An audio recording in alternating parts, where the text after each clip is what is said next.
Bien, nuevamente pues tengan todos y cada uno de ustedes pues muy buenas noches y bienvenidos a la sesión sincrónica que teníamos del curso de didáctica del álgebra programado para este día, sábado 1 de julio. Ya inicié la grabación, no sé si les apareció el mensaje de que ya se está grabando, porque la vez pasada tuve un problema con el enlace, pero creo que esta vez ya está funcional lo que es la grabación. Entonces, Sí, sí, se ve que está grabando, licenciado. Se ve. perfecto. Bien, voy a iniciar entonces compartiéndoles pantalla y quizás voy a iniciar pues dando algunas indicaciones sobre lo que es la selección de los temas. No sé si ustedes ya tienen con su equipo de trabajo el tema seleccionado.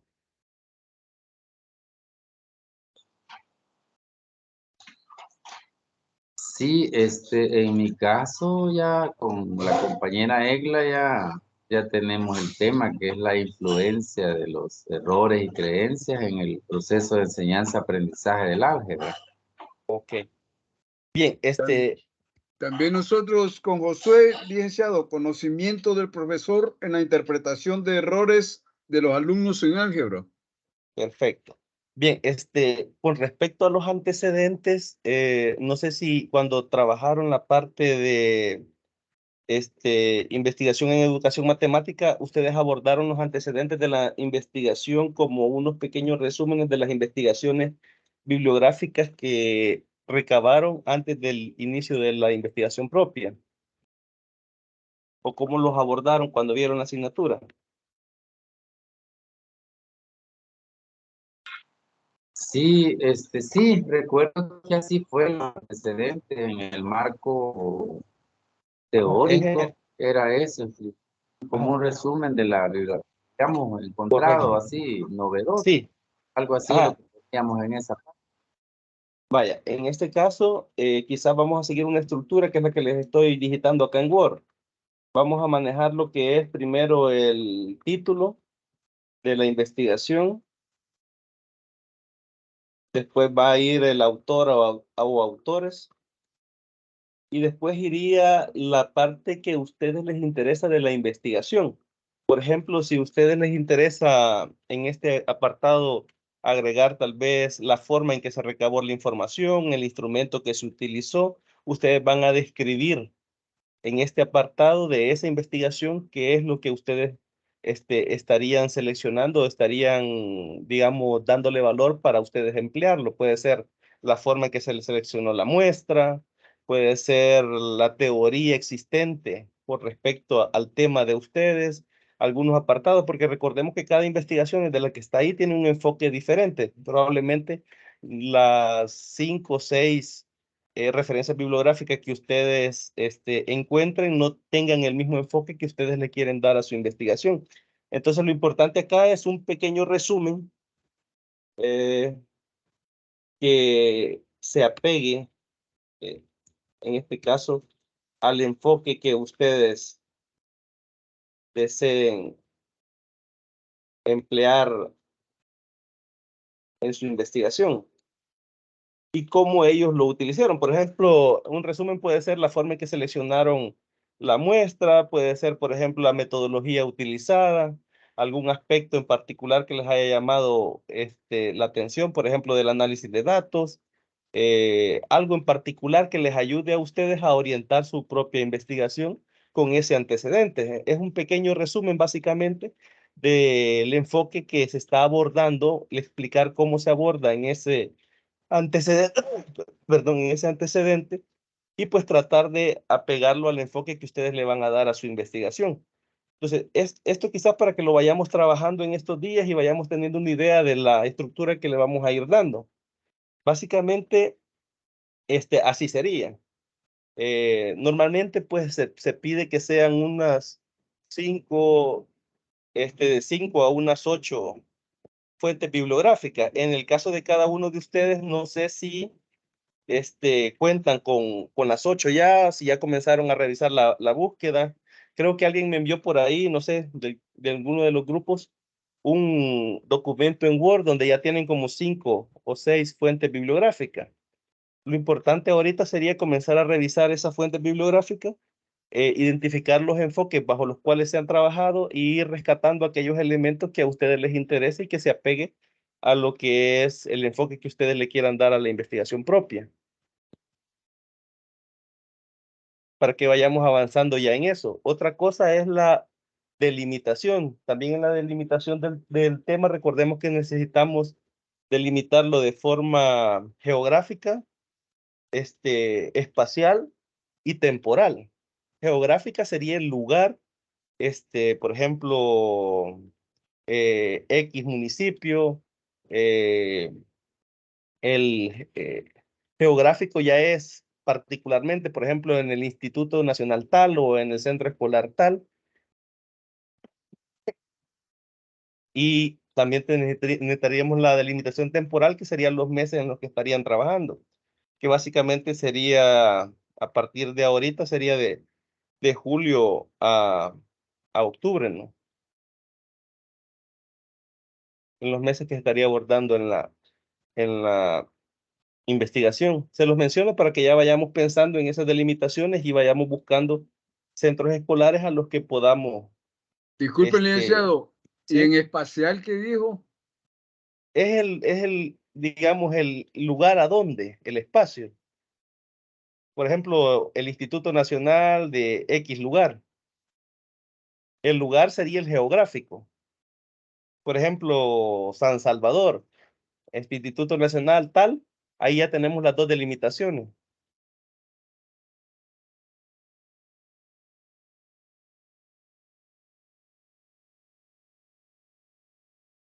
Entonces ya también tendríamos que ir pensando en la poblacional, orientado a qué nivel educativo sería la investigación. Creo que la mayoría de investigaciones creo que se van a ir orientadas de 8º grado para arriba, me imagino, por lo que es donde se comienzan los grados, donde en nuestro país se comienzan a ver por los temas algebraicos. Sería de revisar y ver, dependiendo del tema que se haya escogido, ver qué nivel educativo se apega más a la investigación que cada uno desee desarrollar.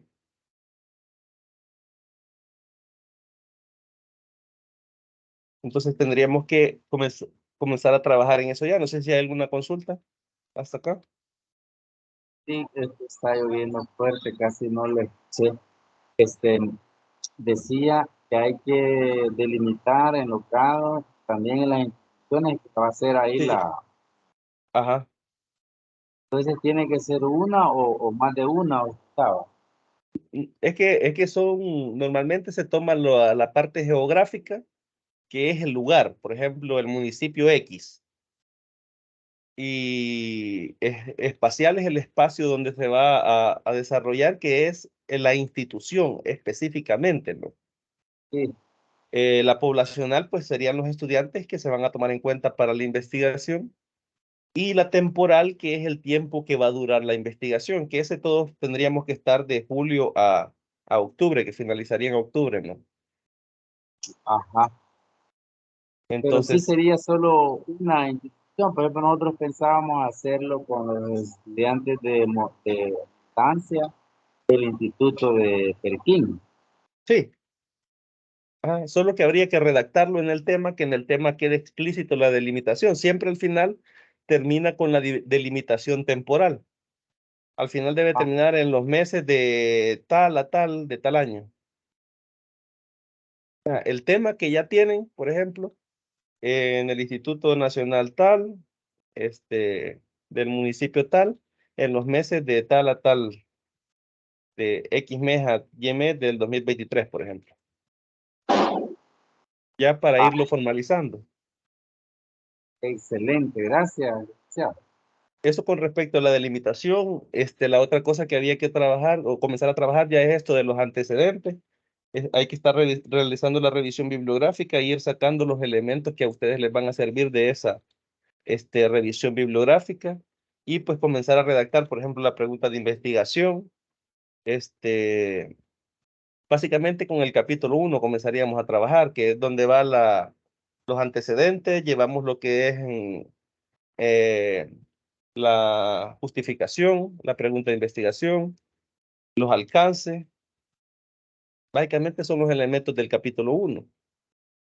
Pero voy a redactarles un documento y se lo voy a cargar ahí en el apartado de tareas para que ustedes se puedan ir guiando.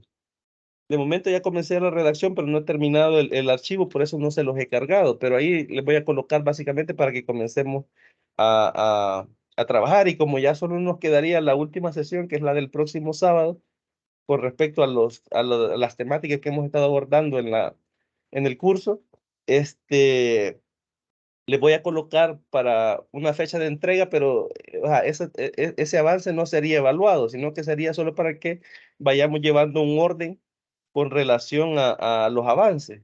Así pues yo puedo ir leyendo lo que van trabajando y nos vamos reuniendo, vamos a ponernos de acuerdo por grupos. Una vez ya tengamos organizado lo que es los temas y quienes van en pareja, quienes van individual, para ir trabajando de una forma más personalizada. Ir leyéndolo, yo leyendo los avances de ustedes y irlos platicando en las sesiones que vayamos teniendo para ir avanzando. Ah, Genial, genial, licenciado, genial. Vamos a estar pendientes. la próxima del siguiente sábado ya no sería general, sino que iríamos ya más específico. Más concretos, vaya, genial, ahí vamos a estar Ajá, pendientes.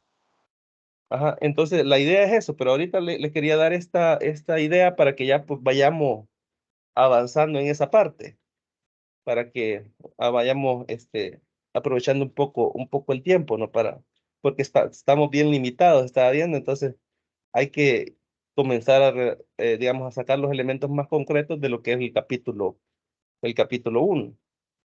Entonces, con respecto al trabajo de investigación, sería eso, los lineamientos. Y si de los compañeros que no están presentes acá, cuando revisen la grabación, no han seleccionado tema, pues les solicito pues, que lo hagamos a la brevedad posible, porque yo debo de llenar un informe de los temas, quiénes van a trabajar individual, quiénes van a trabajar en parejas, para ya llevar un orden correlativo y poder organizarnos en las sesiones que vamos a tener ya directamente más personalizadas con los avances que vayamos entregando. Les repito, al final, estos avances, la ponderación va a ser con relación a la entrega final y a la defensa, no va a ser tanto, o sea, no tiene una ponderación particular, por ejemplo, la entrega del primer avance, pero es importante que lo entreguen para yo poderlo leer y realizar, pues, las observaciones si existieran, y pues ir trabajando en las mejoras de cada uno de los trabajos.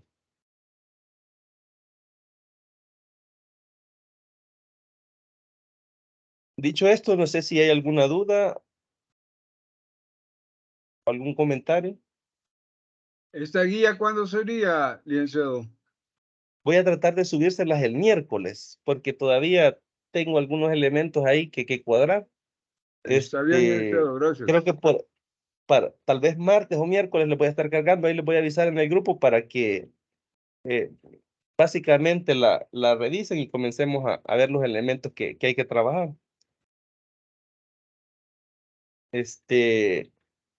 Si no hay dudas, pues vamos a comenzar a revisar pues el segundo material de lo que es la unidad 5 del curso.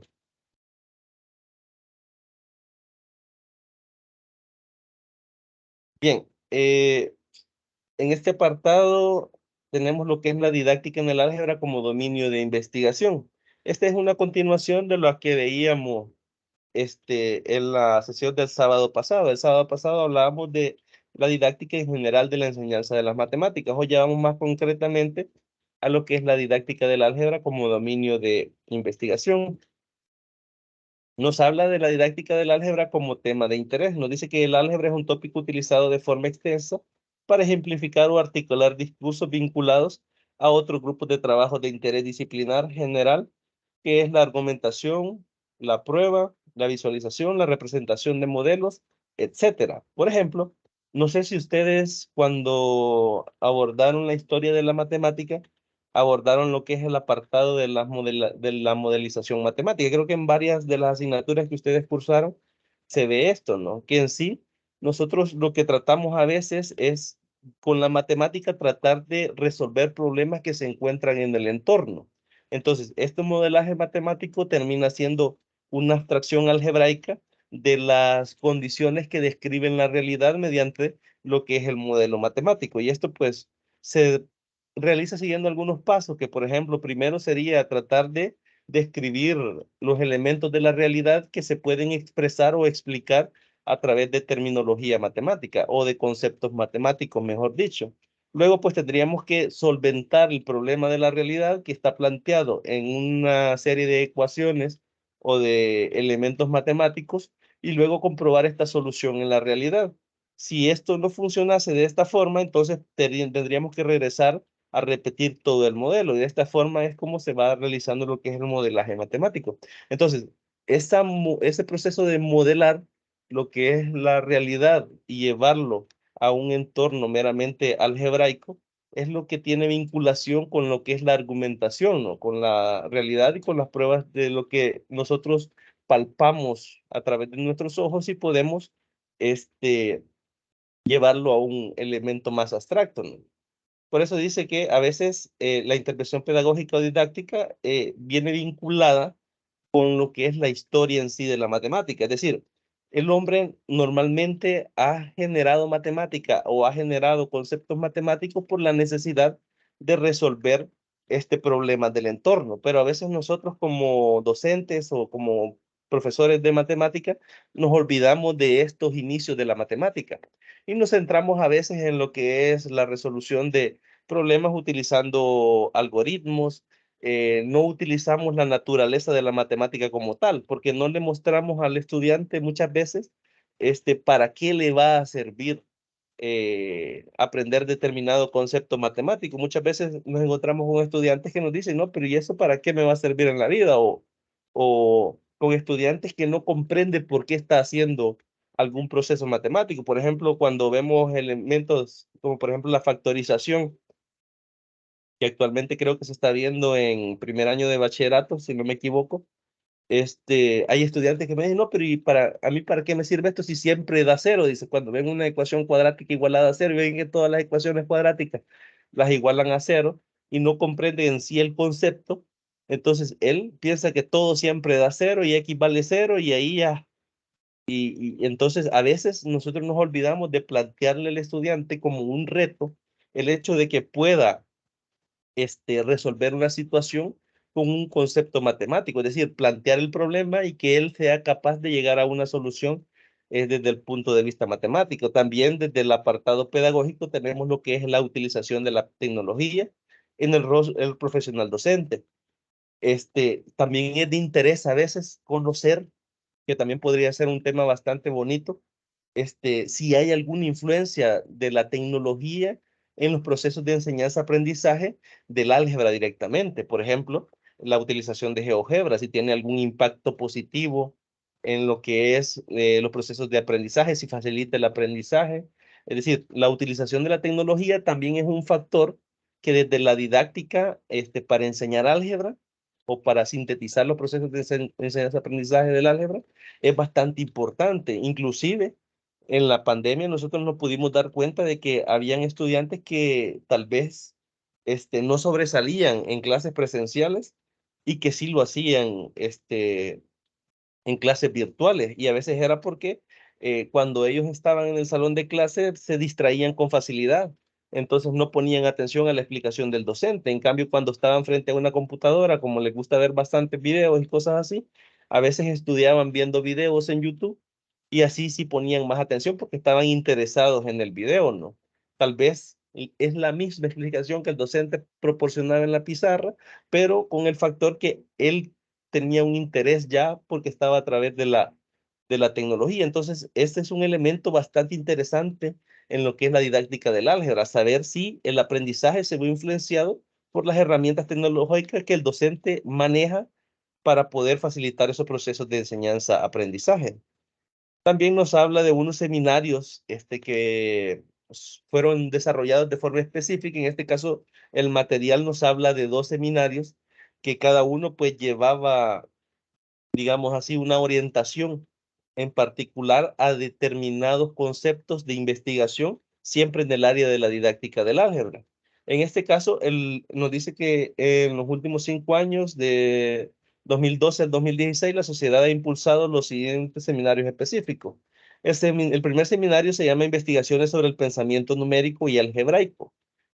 Y el segundo seminario son los fines de la investigación en el pensamiento algebraico. Si nos fijamos en estos dos seminarios, se buscan correlacionar en este caso el pensamiento algebraico, es decir, cómo piensa el estudiante, cómo interpreta el estudiante, los diferentes signos o símbolos que tenemos nosotros o utilizamos nosotros a la hora de desarrollar contenidos matemáticos. Por ejemplo, no es lo mismo utilizar el signo igual en una operación meramente numérica, por ejemplo, 3 más 7 igual, y le ponemos el igual.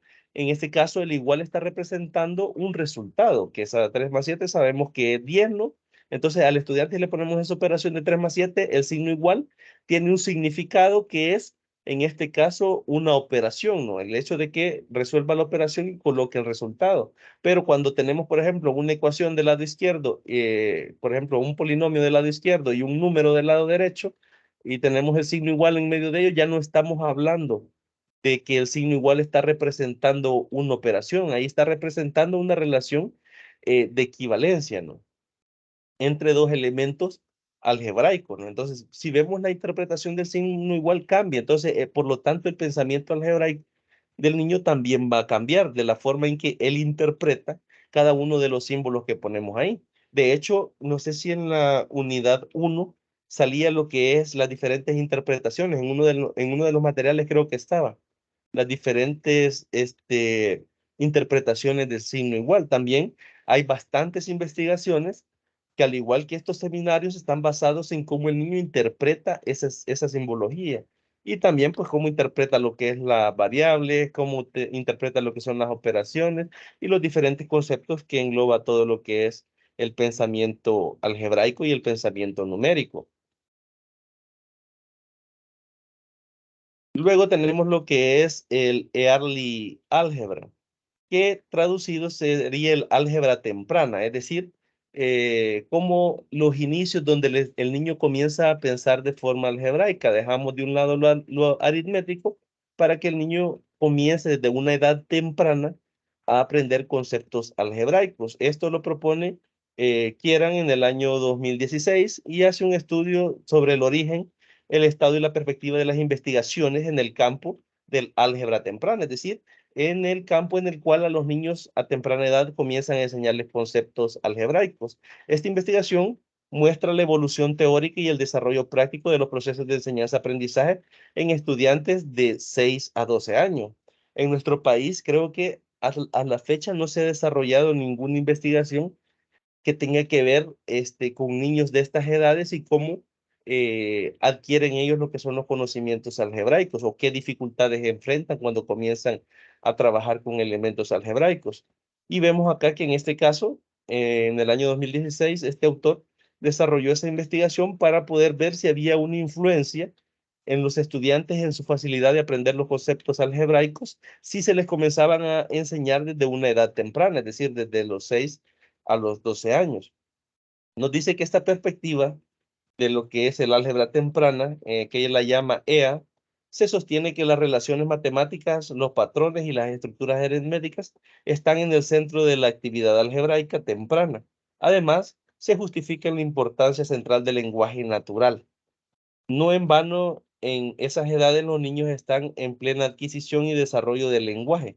Sus capacidades lingüísticas y comunicativas condicionan, pues, los procesos de presentación y argumentación para justificar, convencer, al igual y para operativizar el pensamiento. Es decir, en esas edades los estudiantes no solo están desarrollando su lenguaje natural, es decir, su lenguaje cotidiano o habitual, sino que también están conociendo o conocen, mejor dicho, de mejor manera elementos que van presentándoseles como nuevos. Es decir, así como aprenden palabras ordinarias, así pueden aprender también conceptos matemáticos. Difícilmente, pues, esos conceptos se adquieren a una mayor edad. Es decir, eh, basado en lo que dice este autor, en lo que está recalcando en su investigación, él encontró que estos estudiantes se familiarizan más en la adquisición de estos conceptos nuevos cuando están en la etapa natural en la que aprenden el lenguaje habitual. Entonces facilita más lo que es el lenguaje de las matemáticas, es decir, la comprensión de lo que es elementos y símbolos utilizados normalmente en lo que es la aritmética generalizada o lo que es los inicios del álgebra, ¿no? Y la argumentación de él está basado directamente en la forma en que ellos adquieren esos conocimientos de forma general, ¿no? Ahora bien, el autor nos pregunta que qué características describen en sí el pensamiento, qué nosotros debemos de buscar en que los niños piensen de forma algebraica, es decir, que no piensen de una forma aritmética, sino que vayan generando modelos con utilización de elementos más abstractos. Porque normalmente a un niño nosotros le presentamos un problema, por ejemplo, si nos vamos a lo que es, por ejemplo, las segundo ciclo en nuestro país, que sería tercero, no, cuarto, quinto y sexto grado, la mayoría de niños les gusta matemática cuando no aparecen elementos abstractos, cuando aparecen operaciones básicas, por ejemplo, cuando le enseñamos a sumar, de dos, tres cifras, cuando le enseñamos a multiplicar, les enseñamos a dividir, ya se complica un poquito. Entonces, al niño le gusta matemática cuando lo siente práctico, pero cuando él comienza a ejercitar elementos que necesitan un pensamiento algebraico más complejo, ahí comenzamos a tener bastantes dificultades, pero entonces tendríamos que ponernos a pensar el por qué es que se da eso. Si al final el álgebra viene siendo lo que es generalizar los conceptos aritméticos que el estudiante por su propia cuenta ha ido adquiriendo, ¿no? Con la ayuda de los maestros. Entonces, en este caso, nosotros podemos pensarnos o podemos desarrollar una investigación orientada a qué elementos debe de poseer el niño para que su pensamiento algebraico evolucione de una mejor manera o de una forma más sencilla, ¿no?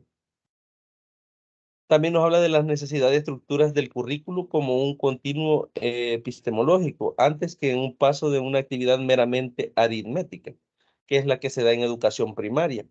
En otra donde el álgebra se presenta como un producto acabado en educación secundaria. Es decir, nosotros a veces cometemos el error de enseñar álgebra como que estamos enseñando reglas y procedimientos. Nosotros, por ejemplo, le colocamos fórmulas y les ponemos que el estudiante siga las fórmulas, pero al final el trasfondo de lo que está inmerso ahí en el concepto, no hay esa evolución del concepto que el estudiante ya posee. Por ejemplo, nosotros veíamos de las sesiones anteriores, creo que de la unidad anterior, de la unidad 4, que algunos de los errores que nosotros achacamos al álgebra vienen desde la base aritmética. Por ejemplo, veíamos la distribución del producto sobre la suma y veíamos, por ejemplo, 3 y entre paréntesis 4 más 5, por ejemplo, que es igual a 3 por 4 más 3 por 5, ¿no? Entonces, ahí es la distribución del producto de la suma y el niño generalizaba que también funcionaba para la multiplicación y se tenía 3 y entre paréntesis 4 más 5 y él ponía 3 por 4, por 4, 3 por 5, ¿no? Entonces, y eso ya no se cumplía, ¿no? Él llegaba a una generalización producto de un error ah, aritmético. Entonces, el niño no concebía lo que es como una línea continua, lo que es el paso de la aritmética al álgebra en este caso particular. Y es lo que menciona acá del currículo, que muchas veces en nuestro país, más que todo, a veces tenemos, bueno, históricamente hemos sido de los países que copian lo que en otros países se hacen. Rara vez, pues vamos a ver que se va a generar un currículum con lo que es la base experimentada de los docentes de acá.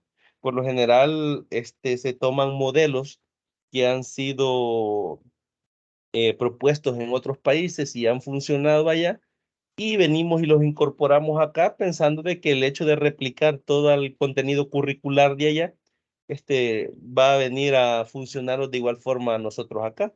Entonces, a veces esos saltos de un año a otro año en los cuales no se nota como una línea continua, sino que como un salto de algo aritmético a algo algebraico sin dar el paso, sin dar la transición en la dificultad, hace que el estudiante identifique el álgebra como algo totalmente apartado de lo que son las operaciones aritméticas básicas, ¿no? Inclusive a veces hay propiedades que funcionan, es decir, que son heredadas directamente porque al final cuando trabajamos con variables y esas variables tienen su dominio en el conjunto de los números reales, se vuelven al final operaciones aritméticas que heredan todas las propiedades aritméticas que utilizamos, ¿no? Entonces, eh, básicamente a veces el currículum tiene esa deficiencia. Por ejemplo, en la actualidad nosotros estamos trabajando con el método de Singapur, ¿no? Que es basado en la resolución de problemas y bajo esta metodología es que se han formado lo que son los libros de texto de SMATE, tenemos lo que es la metodología del plan Pizarra, y a través de la resolución de problemas, pero a la larga nosotros no vamos a poder medir qué tanto impacto positivo ha tenido eso en nuestra población, porque al final a veces como docentes cometemos el error de que no nos adueñamos de la metodología.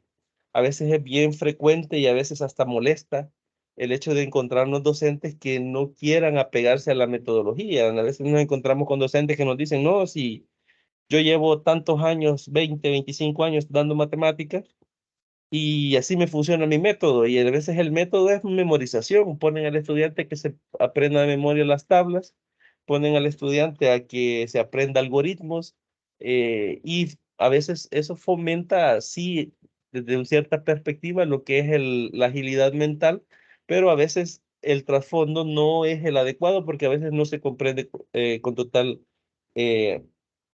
digamos, con total generalidad lo que es el concepto que está detrás de la operación que está memorizando el estudiante. Entonces, a veces el currículo también tiene bastante parte del problema y muchas veces nosotros como docentes también a veces incurrimos en esos problemas. Entonces, investigar esas características que describen cómo los estudiantes piensan de forma algebraica versus cómo los estudiantes aprenden y tratar de incorporarlo en un currículo nacional sería bastante interesante, pero ya esto sería una investigación bastante escalable, es decir, sería bastante grande el poderlo llevar a cabo, pero es interesante analizar que esto se está haciendo en otros países, es decir, están tratando de analizar esos elementos o esos factores que a veces pasan desapercibidos y que pueden tener una gran implicación en lo que es los procesos de enseñanza-aprendizaje del álgebra.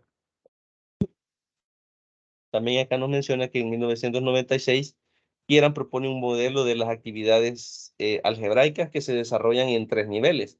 Nos habla, por ejemplo, del nivel 1, que es la actividad matemática que involucra objetos y expresiones algebraicas. Por ejemplo, la resolución de problemas que precisen ecuaciones, patrones numéricos o geométricos o relaciones numéricas. Aquí entran elementos, por ejemplo, si la edad de Juan es el duplo de la edad de María y juntos suma 60 años, ¿cuántos años tiene Juan, por ejemplo, ¿no?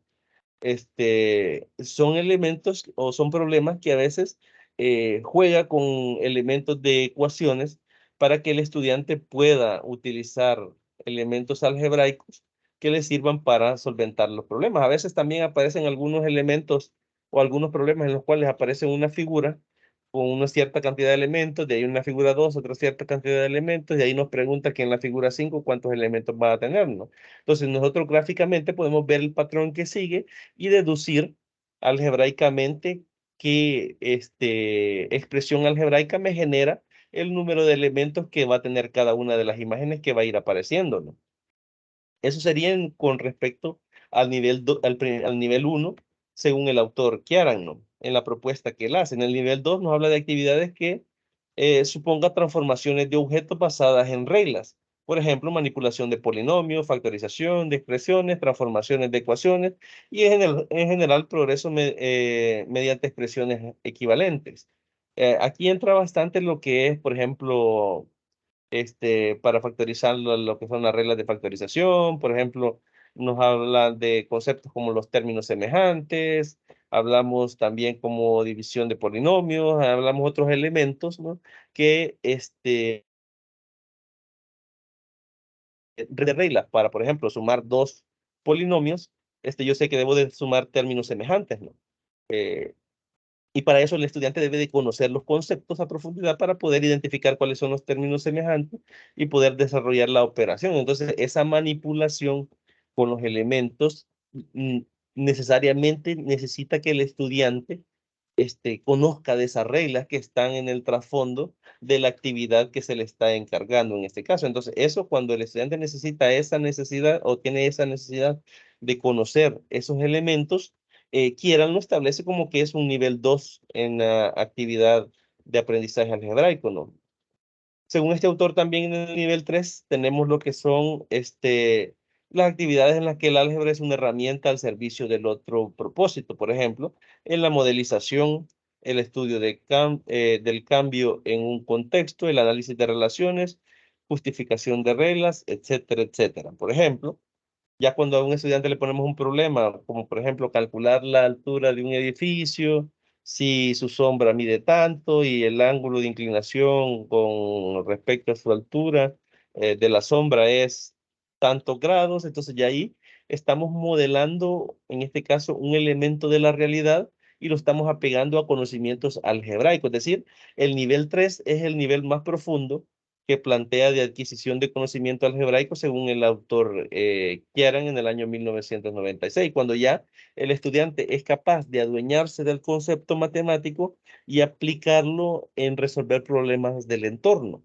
Básicamente ahí el estudiante ya estaría en el nivel 3 de aprendizaje algebraico, ¿no? Entonces ahí tenemos una descripción de los niveles que propone este autor, ¿no?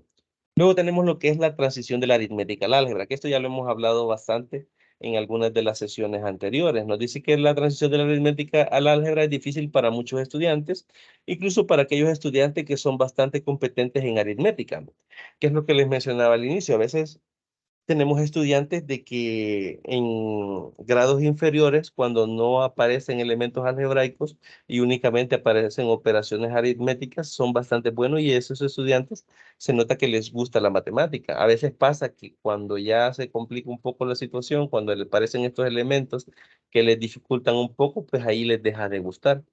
Sería interesante bastante hacer una comparativa de cuántos estudiantes de estos niveles bajos, bueno, no sería bajo, sería de estos niños que trabajan o que aprenden aritmética básica, les gusta la matemática y qué cariño o qué interés sienten hacia la matemática y comparar ese mismo número con un grupo similar de la misma institución que ya esté en grados superiores, por ejemplo, octavo, noveno grado, que ya ven conceptos matemáticos más complejos y ver si hay un impacto directamente en la forma en que ellos perciben lo que es la matemática.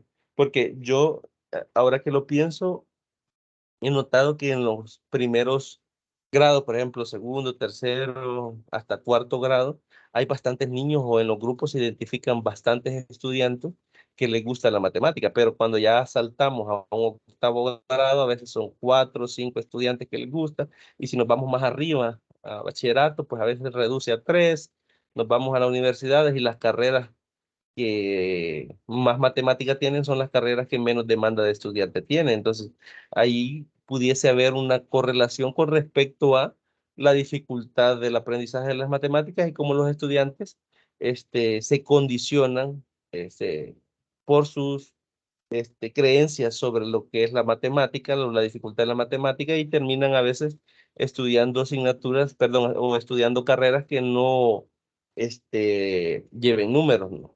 De hecho, creo que hay algunas investigaciones que se han desarrollado en esa línea, en las creencias y las perspectivas que los estudiantes tienen y cómo éstas afectan a veces las decisiones que toman con respecto a la carrera que deciden estudiar al final, ¿no? Nos dice que ya que a menudo requieren que ellos piensen de maneras muy diferentes, el autor Kieran, por ejemplo, sugirió que en este caso 5 cambios del pensamiento aritmético al algebraico, una recomendación del significado del signo igual, que es lo que les mencionaba al inicio, de un significado para calcular, que es cuando lo tenemos con operaciones meramente aritméticas ya previamente establecidos, a un símbolo que denota una relación de equivalencia entre dos cantidades, ¿no? Es decir, solo ahí tenemos una diferenciación directamente de lo que es la interpretación del signo igual. Y esto ocurre, como veíamos en la unidad anterior, con varias de las simbologías utilizadas en el álgebra. Luego nos pregunta que por qué es importante la consigna. Nos dice que es importante hacer regularmente un alto con los niños, recordar o hacer recordar qué problemas habían sido propuestos, qué preguntas habían provocado el problema, y es necesario que los alumnos sepan lo que están resolviendo. El maestro puede incluso algunas veces recordarlo durante la actividad. De hecho, muchos niños, mientras buscan medios soluciones a un problema, olvidan a menudo el porqué de los cálculos que están realizando. ¿Qué es lo que les mencionaba? Muchas veces, por ejemplo, eh, digamos, hay estudiantes que se les plantea un problema, ellos lo plantean, comienzan a resolverlo, encuentran la solución al problema, pero no saben qué significa esos valores que encontraron. Yo tuve una experiencia hace algunos años que había un problema que era sobre eh, no recuerdo, pero era algo que tenía que ver con el flujo de automóviles por una autopista en el cual se formaban dos ecuaciones lineales, se formaba el sistema de ecuaciones lineales, y ahí pues se encontraba un valor que significaba el número de carros y de camiones que podían transitar por esa intersección, ¿no? Sin que la intersección colapse.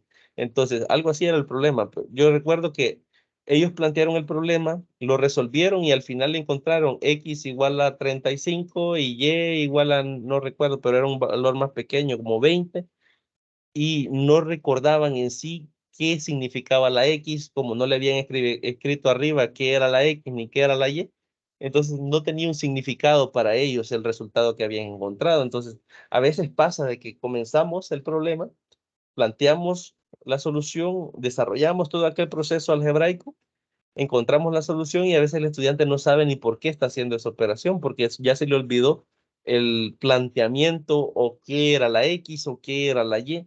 Entonces, a veces como docentes es importante que nosotros vayamos recordando a medida vamos desarrollando el problema, qué valor vamos a encontrar o qué va a significar ese valor.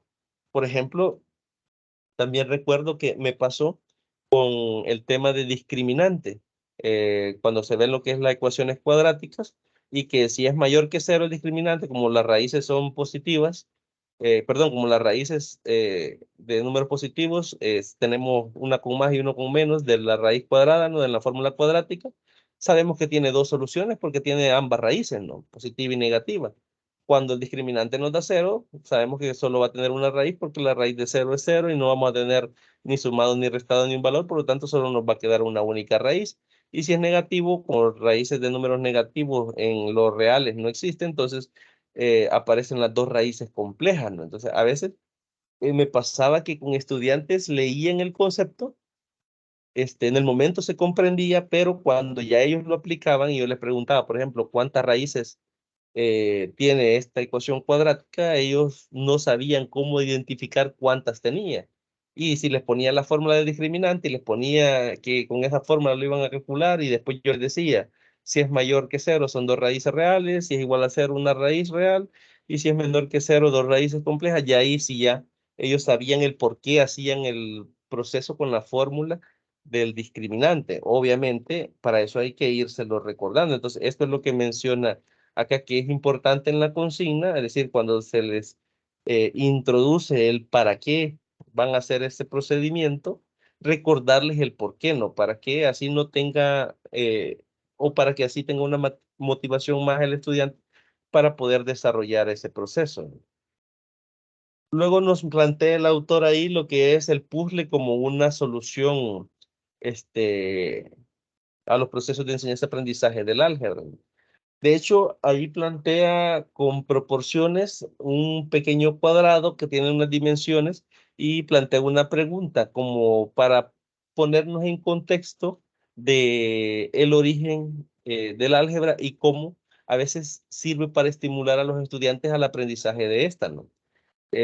Yo no lo coloqué acá porque era muy extenso, pero es bastante interesante que lo leamos y pues nosotros tratemos de irlo resolviendo a medida lo vamos leyendo para que vayamos viendo que a veces podemos interpretar cosas diferentes del mismo texto y eso que nosotros tenemos algún dominio algebraico. Ahora, si eso lo traspolamos a lo que es un estudiante que tiene poco conocimiento, poco dominio del área del álgebra, a él se le va a dificultar más. Entonces ahí queda de manifiesto, perdón, lo que es el rol del docente.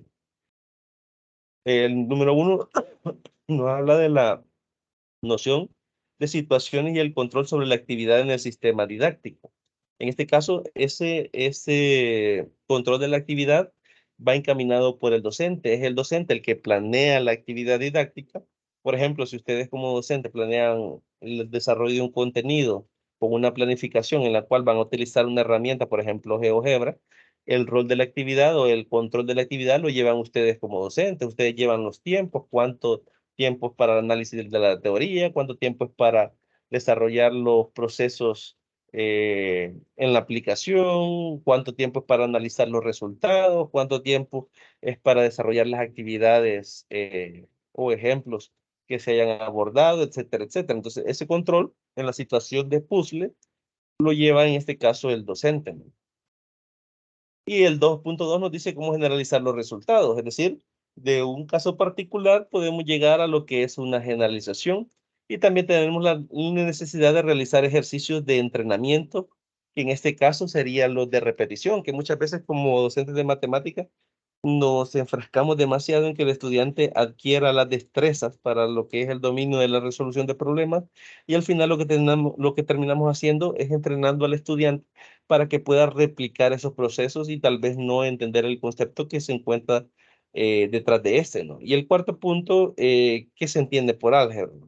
Vamos a revisar cada uno de ellos. En este caso nos habla de la situación y el control del sistema didáctico que nos dice que la situación modelizada, tanto en el saber matemático como en su gestión en el sistema didáctico, por la definición del medio antagonista, el control de las variables didácticas y la estructura de las fases de acción, formulación y validación e instrumentalización. En este caso, el Tadler introduce la noción de praxeología matemática que la define como PM, como una cuádrupla que en este caso está formada por la tarea, la técnica, la tecnología y la teoría, que es lo que les mencionaba anteriormente. Cuando el docente planifica esa actividad didáctica, él debe de planear qué tarea o qué problemas se van a resolver producto de lo que es la adquisición del concepto. ¿Qué técnica? Por ejemplo, la de resolución de problemas, si se va a utilizar alguna otra técnica con algún recurso específico, por ejemplo, modelación matemática que puede utilizarse con algunos contenidos algebraicos, si se va a utilizar alguna tecnología, en el caso, por ejemplo, de una computadora, un proyector, puede ser GeoGebra, alguna aplicación que facilite los procesos. Y al final, pues lo que es la teoría. La teoría básicamente serían los conceptos que, que se van a aprender o o que se va a tratar de que los estudiantes, en este caso, los aprendan o los entiendan o los adopten. Y ahí tenemos lo que es el significado pragmático, que en este caso, el EOS, en este caso, cuando ven estas siglas de acá, está haciendo referencia a enfoques de lo que es la didáctica del álgebra, algunos enfoques que se encuentran ahí en el material. Entonces, por eso nos dicen el EOS, es el enfoque basado en el EOS, introduce la noción del significado pragmático, sistema de prácticas operativas, discursivas y normativas. En este caso, a veces es la forma en que los estudiantes aprenden cómo realizar operaciones algebraicas, por ejemplo, la adquisición de conceptos y las prácticas repetitivas para que el estudiante pueda adueñarse de ese concepto. Si nosotros analizamos los libros de SMATE que estamos utilizando actualmente en lo que es los centros de escolares nacionales, se van a dar cuenta que tiene bastante este, práctica operativa. Planear el concepto, bueno, primero sería el problema inicial que el estudiante intenta resolver con las herramientas que él posee, con el apoyo del docente, dando la respectiva orientación. Después tenemos el análisis del concepto y después tenemos la parte operativa, que es donde el estudiante trata de poner en práctica lo que vio en el concepto, solo que a veces aparecen algunos problemas que tienen un tanto de dificultad más alto que a veces los ejemplos que tenemos por ahí. Entonces, ese práctica operativa es para que el estudiante adquiera las normativas o las reglas que debe seguir para poder resolver los problemas que ahí se le están puntualizando. Nos dice que junto a la notación de configuración o ontosémica de las prácticas, objetos y procesos de modelización, los diversos significados institucionales del contenido matemático en cuestión, por ejemplo, la proporcionalidad y los diversos tipos de objetos que intervienen en las prácticas implicadas. En este caso, nos menciona lo que es la proporcionalidad porque el puzzle que se ha colocado en el material o el que el autor plantea en el material es el que ha puesto de ejemplo para lo que es esta modelización o esta ejemplificación de estos elementos, ¿no? Entonces, tiene relación con lo que está ahí. Entonces, básicamente, para profundizar en esto, tendríamos que ir y leer completamente desde el que son las indicaciones que se brinda por el autor, la imagen del puzzle y cómo paso a paso irlo resolviendo con los elementos que ahí están planteados. Después tenemos lo que es la generalización. En la situación del puzzle, toda vez que se ha respondido la tarea inicial, por la manipulación de la variable didáctica, segmento de que se transforma en qué valor toma el nuevo puzzle, es decir, el resultado con la proporcionalidad de 3, que es el que plantea él en el puzzle inicial que tiene ahí, da como resultado un puzzle similar a ese, solo que ha aumentado en 3 cada uno de los lados que tenemos ahí, ¿no?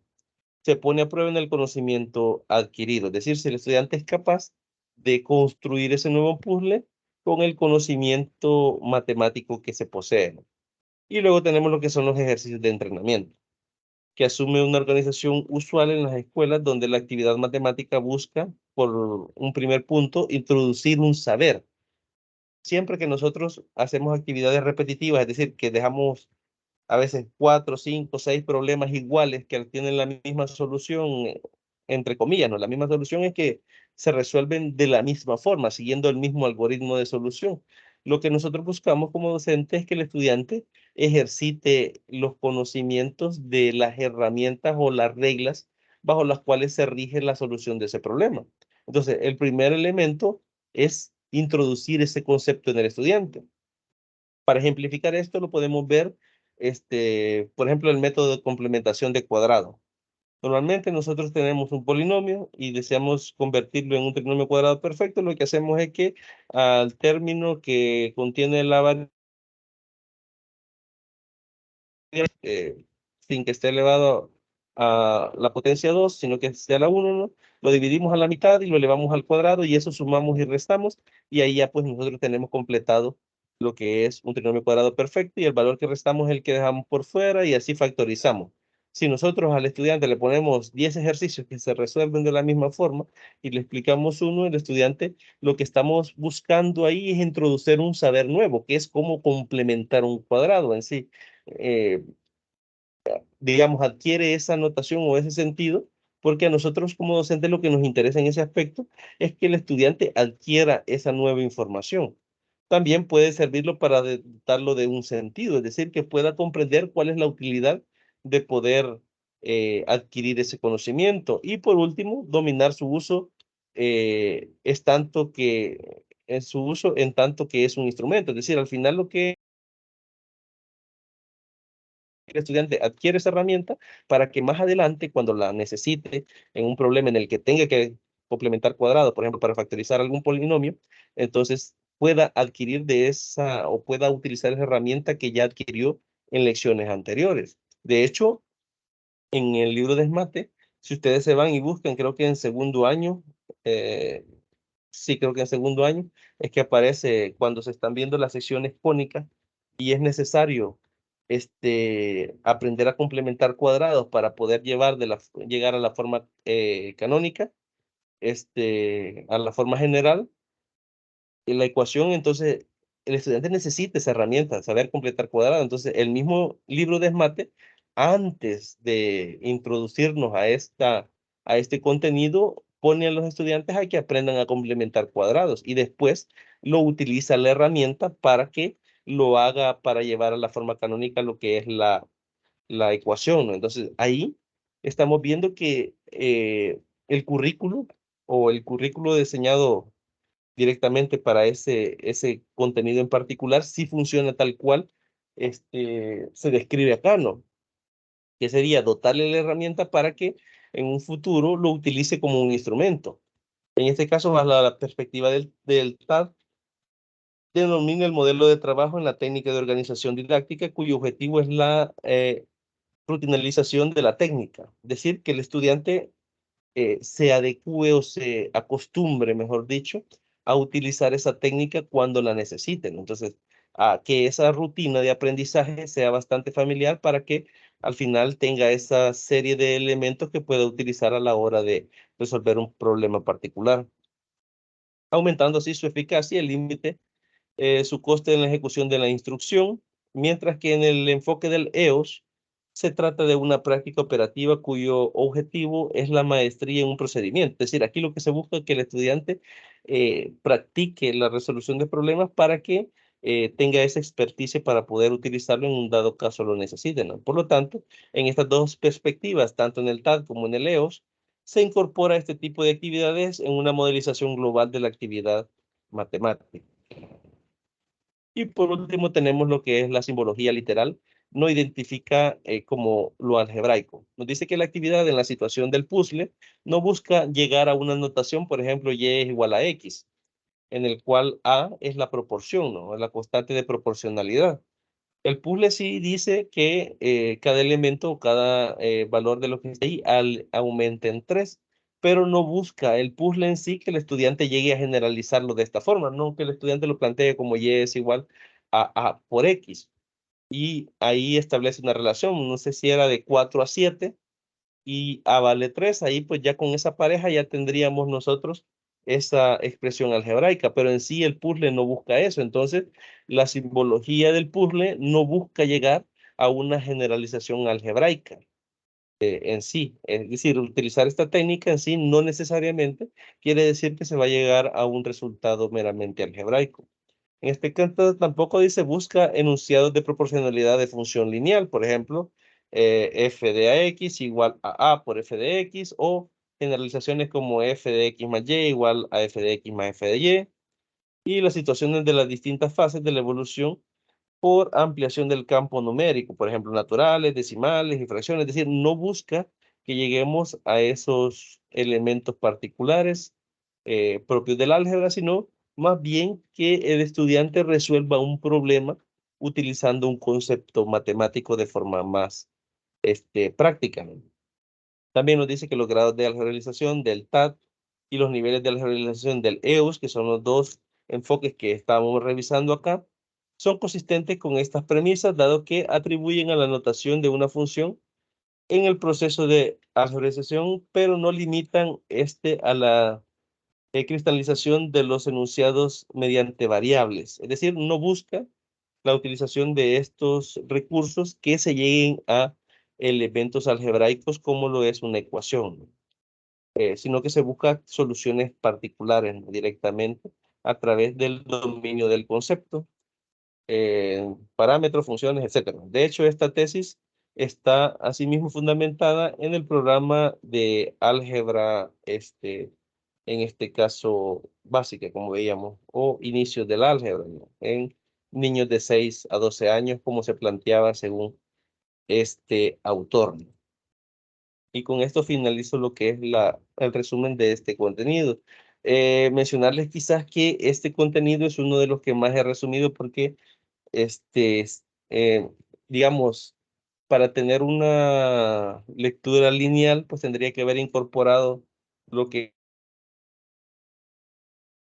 fuéramos desarrollando paso a paso, pero eso nos hubiese abarcado bastante tiempo. Entonces, la recomendación es que vayamos pues individualmente al leer el material y vayamos haciendo los pasos tal cual lo describe el autor ahí para que vayamos poniéndonos en la perspectiva del estudiante, porque recordemos que ese problema que está planteado ahí está planteado para desarrollarlo con estudiantes. Entonces, ahí nosotros nos ponemos del lado del estudiante, o de la perspectiva del estudiante, podemos entender a veces las dificultades que ellos pueden a que nosotros en alguna situación didáctica podamos utilizar esta misma técnica para poder subsanar aquellos elementos o aquellos errores en los cuales nosotros como docentes a veces fallamos. Sin más que agregar, no sé si tienen alguna consulta, alguna pregunta, algún comentario.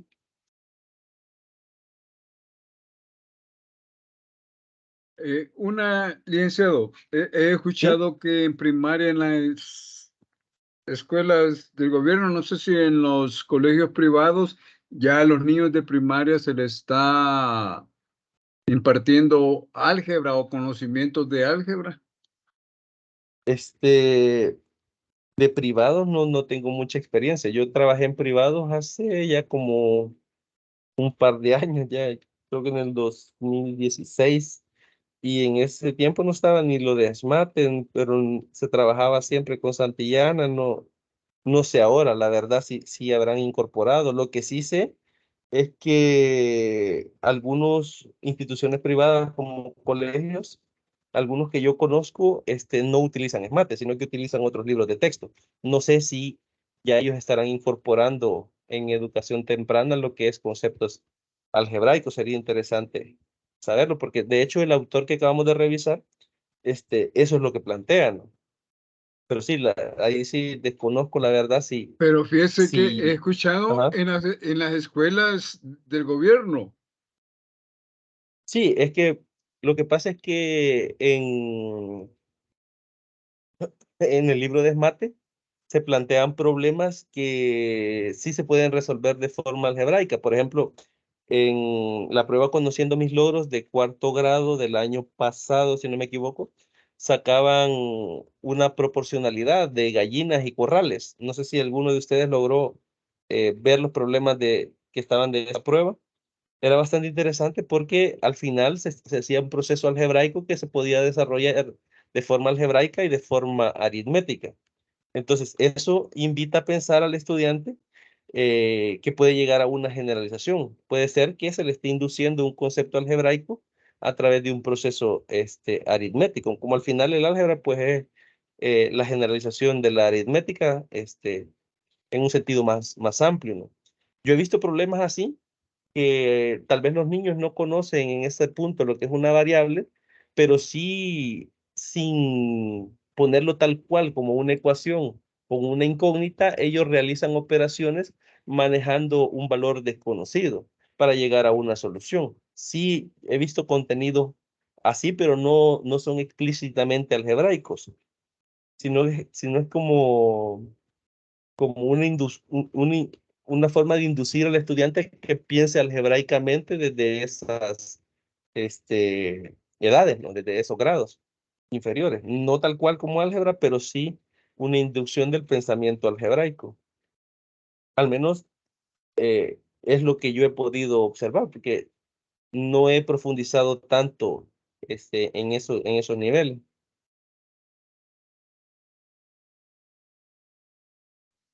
De acuerdo, licenciado, gracias.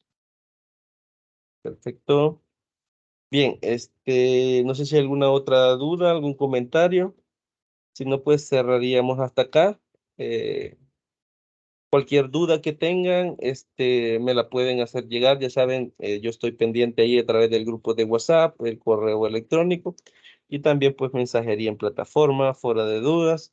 Este, con lo de los trabajos, si alguien necesita eh, algún apoyo, por ejemplo, con las delimitaciones de las que hablábamos al inicio, o quiere plantear alguna delimitación, alguna institución que ustedes ya hayan abordado, eh, lo pueden solicitar. De hecho, si alguno necesita alguna carta para llegar a alguna institución, para desarrollar la investigación, me la puede solicitar y yo pues la puedo mandar al coordinador para que él genere la carta para pedir el permiso para ingresar a la institución. Normalmente creo yo que ustedes buscarían instituciones en las cuales ustedes tienen ya el ingreso asegurado, pero si no es el caso, también lo pueden solicitar y nosotros pues les podemos apoyar en eso. Lo ideal es que busquen instituciones donde ustedes se sientan cómodos trabajando, ¿no?